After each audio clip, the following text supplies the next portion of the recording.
तो दोस्तों ये बात है कल रात 12:30 बजे की, जब मैं अपनी स्टडी पूरी करके अपने आगे वाले रूम से लैपटॉप को लेके हॉल से होता हुआ पीछे वाले रूम में रखने गया।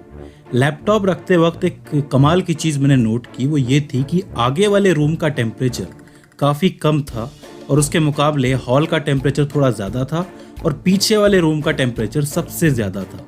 अब ताज्जुब की बात यह थी कि तीनों के तीनों कमरों में, यानी कि आगे वाले में, हॉल में और पीछे वाले कमरे में, तीनों जगह एयर कूलर्स लगे हुए थे, सीलिंग फैंस लगे हुए थे, बट उसके बावजूद टेम्परेचर का इतना ज़्यादा डिफरेंस क्यों? इन टेम्परेचर डिफरेंस के कारण को समझने की कोशिश की तो मुझे पता चला कि इसके पीछे फिजिक्स के कुछ लॉज लग रहे हैं, उनकी वजह से ऐसा हो रहा है, जिसमें mainly evaporation of water, kinetic energy of air particles और एयर प्रेशर जैसी चीज़ें जो हैं जिम्मेदार हैं। इसके अलावा जो रूम्स है उनका जोग्राफिकल इमेज कैसा है और साथ ही पोजीशन ऑफ एयर कूलर्स कैसी है, तो हम लोग यहाँ पर मेनली बात कर रहे हैं एयर कूलर के कॉन्सेप्ट की, जिससे हमें ये समझ में आए कि ये टेम्परेचर डिफरेंस इतना क्यों है। तो हम लोग जानना चाहते हैं कि एक एयर कूलर, एक नॉर्मल एयर कूलर काम कैसे करता है। तो देखिए, एक एयर कूलर के अंदर बेसिकली होता ये है कि एक कंटेनर होता है वाटर का, जिसको वाटर टैंक भी कहते हैं हम लोग। यहाँ एक फ़ैन लगा हुआ होता है, यहाँ एक फ़िल्टर लगा हुआ होता है और इस तरफ जो है बीच में पंप लगा होता है वाटर का, जो वाटर को ऊपर लेके जाए और चारों तरफ बिखेरे। अब पीछे से जो हॉट एयर है वो आती है, या फिर यूँ कहो कि ये जो पंखा है, फैन है, ये इस हॉट एयर को खींचता है, अब्जॉर्ब करता है और सामने की तरफ से इसको ये इमिट करता है, यानी कि बाहर निकालता है। अब इस प्रोसेस में जब ये फैन हॉट एयर को अंदर खींचता है तो हॉट एयर सीधे सीधे तो आएगी नहीं, डेफिनेटली इसके साथ कोई ना कोई इम्प्योरिटी आती है। कोई छोटी इम्प्योरिटी होती है, कोई थोड़ी सी बड़ी होती है, एवरेजली तो सारी की सारी छोटी होती है। और जैसे ही वो इन फिल्टर्स के पास आती हैं तो इन फिल्टर्स में वो इम्प्योरिटीज फंस जाती हैं। इन फिल्टर्स को आप लोग कभी कभी घास भी कहते हो, आजकल तो कार्डबोर्ड का यूज़ होता है, राइट। तो इम्प्योरिटीज़ यहाँ रुक जाती हैं और जो आपकी हॉट एयर है वो अंदर चली जाती है, ठीक है। अब हॉट एयर है यानी कि उसका टेम्परेचर ज़्यादा है, और टेम्परेचर अगर पार्टिकल्स का ज़्यादा है तो डेफिनेटली इनकी काइनेटिक एनर्जी ज़्यादा होगी। काइनेटिक एनर्जी ज़्यादा होगी तो ये मोशन ज़्यादा करेंगे और एक दूसरे से टकराएंगे ज़्यादा।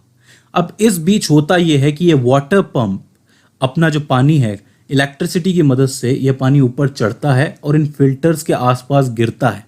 और जब ये हॉट एयर अंदर जाती है तो ये पानी की बूंदों से जाके टकराती है। अभी अपनी काइनेटिक एनर्जी जब पानी को देती है तो इसमें होता ये है कि पानी का टेम्परेचर तो कम है और एयर पार्टिकल का टेम्परेचर ज़्यादा है, तो ये आपस में टेम्परेचर को साझा करते हैं। आपको पता है जो आपका लॉ होता है थर्मोडायनेमिक्स का कि हाई टेम्परेचर लो टेम्परेचर की तरफ जाता है, तो इसमें भी यही होता है। जो वाटर है मेनली वेपर बन जाता है। अब वेपर होती है तो उस वेपर का जो भी टेम्परेचर होता है काफ़ी कम हो जाता है, ठीक है, क्योंकि पानी जो है ठंडा होता है। वो वेपर जो है खिंचती है यहाँ से, फैन इसको ऑब्जॉर्व करता है और बाहर फेंकता है। इसका मतलब लो काइनेटिक एनर्जी के साथ वाटर वेपर यानी कि कूल एयर बाहर निकलती है। तो इस तरीके से काम करता है एयर कूलर, ठीक है। यहाँ पे खेल सारा का सारा टेम्परेचर का है, काइनेटिक एनर्जी का है और वाटर के वेपर बनने का है। तो ये मेनली इवेपोराइजेशन ऑफ वाटर पे काम करती है। अब अगर आऊँ मैं अपनी मेन प्रॉब्लम पे, जो कि टेम्परेचर प्रॉब्लम दोनों रूम्स के अंदर हो रही है, तीनों रूम्स के अंदर, तो अगर सबसे पहले हम लोग ऑब्जर्व करते हैं आगे वाले कमरे का कूलर, आप लोग देख सकते हैं कि ये कूलर इस तरीके से, और उसके पीछे का जितना भी एनवायरनमेंट है वो ओपन है, जहाँ से वो इजीली एयर को ऑब्जॉर्व कर सकता है, जो भी हॉट एयर होगी उसको ऑब्जॉर्व कर सकता है।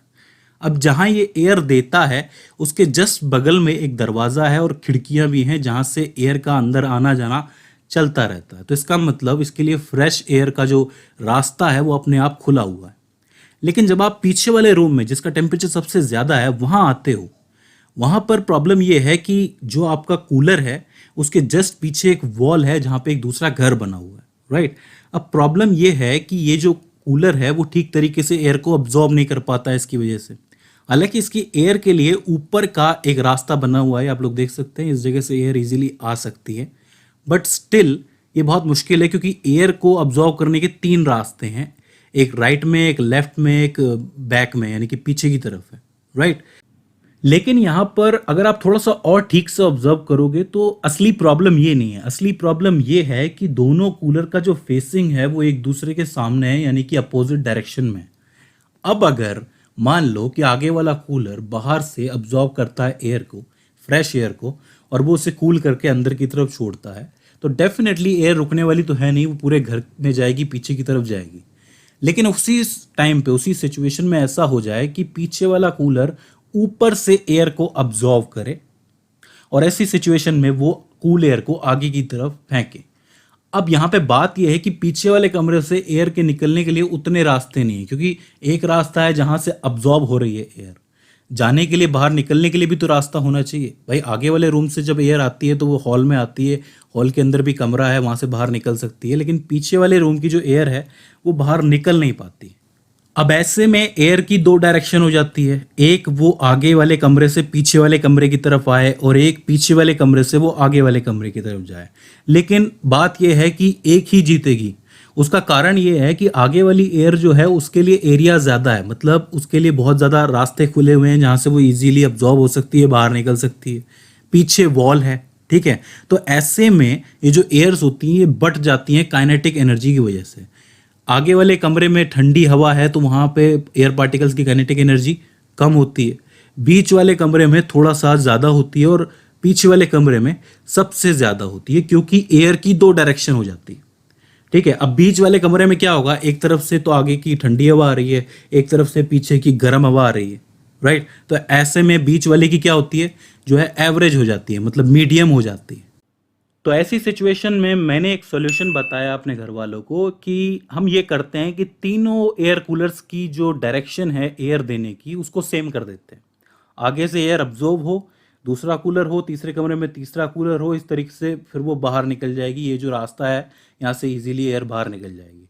इससे होगा क्या, इससे होगा ये कि एयर को एक फिक्स डायरेक्शन मिल जाएगी और काइनेटिक एनर्जी अपने आप कम हो जाएगी पूरे घर की, मतलब पूरे घर के एयर पार्टिकल्स की, ठीक है। तो मैंने कहा कि सभी कूलर्स को एक तरफ रख लो, तो मुझे मना कर दिया गया कि भाई कूलर्स को नहीं रख सकते हम एक डायरेक्शन में, दूसरा सॉल्यूशन हो तो बताओ। तो दूसरा सॉल्यूशन भी मैंने बता दिया कि भाई एक काम करते हैं अपन, ये दीवार को खसका के ये बाजू का कमरा अंदर ले लेते, अपना एरिया बढ़ जाएगा यहाँ पे। लेकिन इसके लिए हमारे पड़ोसी राजी नहीं है। खैर, अब अगर आपको भी आपके आसपास ये kinetic energy of air particles की प्रॉब्लम दिखे, ऐसी गर्मी के अंदर आपको लग रहा है कि आपका कूलर उतना ठंडा नहीं कर रहा है, तो इस वीडियो आपको हेल्प करेगी, आई होप, ऐसा मुझे लगता है। इसके बावजूद इसके अंदर आपको कोई क्वेरी रह जाती है, कोई दिक्कत आती है, कोई प्रॉब्लम आती है या फिर हमसे कोई गलती हो जाती है, तो नीचे कमेंट सेक्शन आपके लिए खुला ही है। सो फ्रेंड्स, आज की इस वीडियो के अंदर बस इतना ही। सी यू इन द नेक्स्ट।